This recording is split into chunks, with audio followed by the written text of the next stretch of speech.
Hey, today I'm talking about 3 horror film remakes from the aughts of iconic horror films. And the names of those 3 movies are The Texas Chainsaw Massacre, Friday the 13th, and The Hills Have Eyes.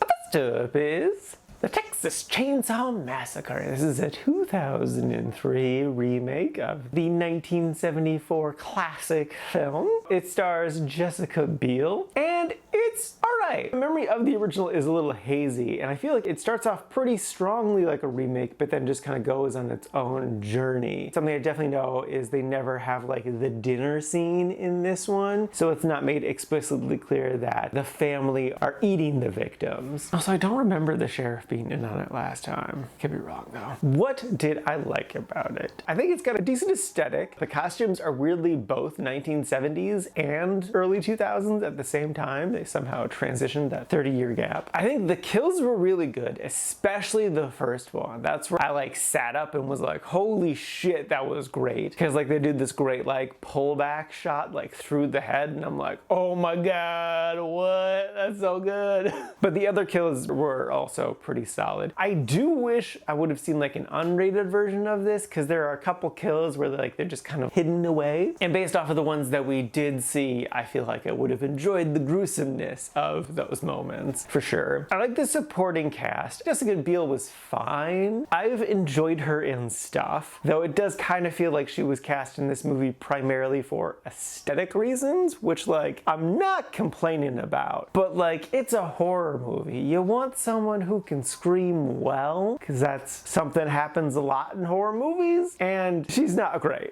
Good, for instance, is that shot that I was just referencing, because it starts with her screaming, and I'm like, ooh, that wasn't right. But then we got everyone else screaming, in particular the other woman in the van, and they nail it, which just makes her scream sound even more not quite right. And the thing is too, she's the lead, so you know, she screams a lot more. So that just kind of like drills in her miscastness. So yeah, I thought it was alright. It was middle of the road. It was okay. It's definitely not the worst film in this franchise, but it does not reach the heights of the original, that's for sure. So would I recommend it? Kind of neutral on that. Like, it's okay. I would say if you're really itching for something from this franchise, just go with the original. You can't go wrong there. If you're like dying for more, yeah, sure, this isn't a terrible way to spend your time. And there are elements of it that are worthwhile, but it's not gonna be the craziest experience by any means. So yeah, it's okay. You can watch it if you really want, but it's okay if you don't.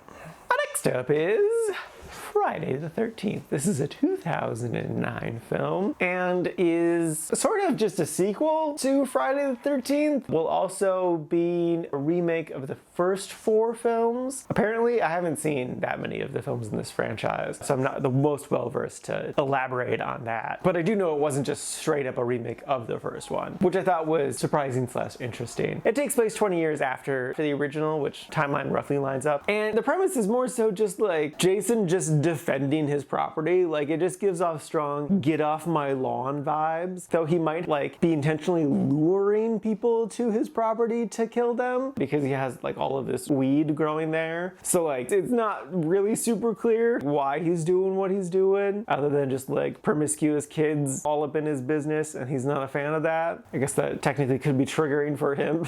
Again, there's some good kills in this. The big takeaway though with this one is just the attractive ladies. They got my attention for sure and helped me stay focused. So yeah, it's okay. I would say if you're attracted to the ladies and also like horror, you could do worse. You could check this out. Like, it'll probably keep your attention too. If you're not a hardcore horror fan or you're not into the lady folk, then it's okay to skip this one. It's fine. It's decent. It's just they didn't reinvent the wheel with this one by any means. So yeah.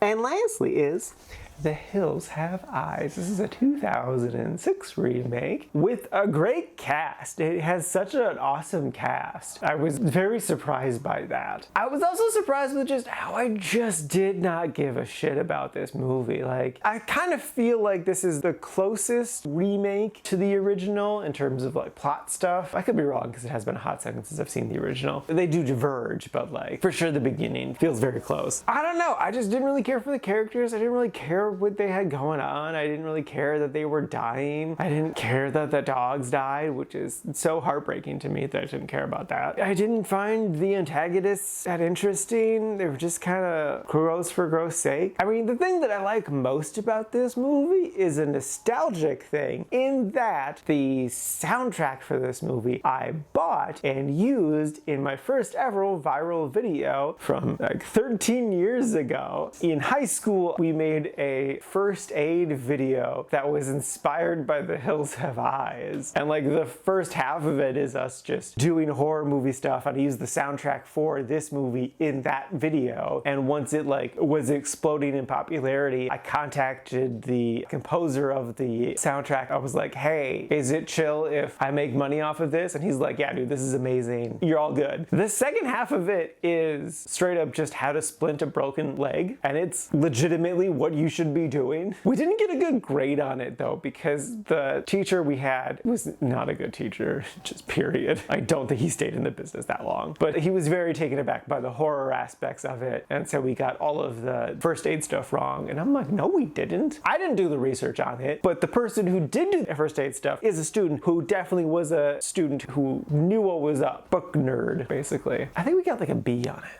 Anyway, it was fun to hear the soundtrack again. It brought back so many lovely memories. Oh my god, that's the day I had so many ticks on me. 2 of them on my unmentionables. I told that story in school, and then my friend made me this art, which I just love. Also, I love how this review is just turning into me being nostalgic for this video I made 17 years ago. So that's fun. Anyway, I didn't care for this movie, and I wouldn't recommend it. I wanted to like it more. I really wanted to, because again, I like the cast.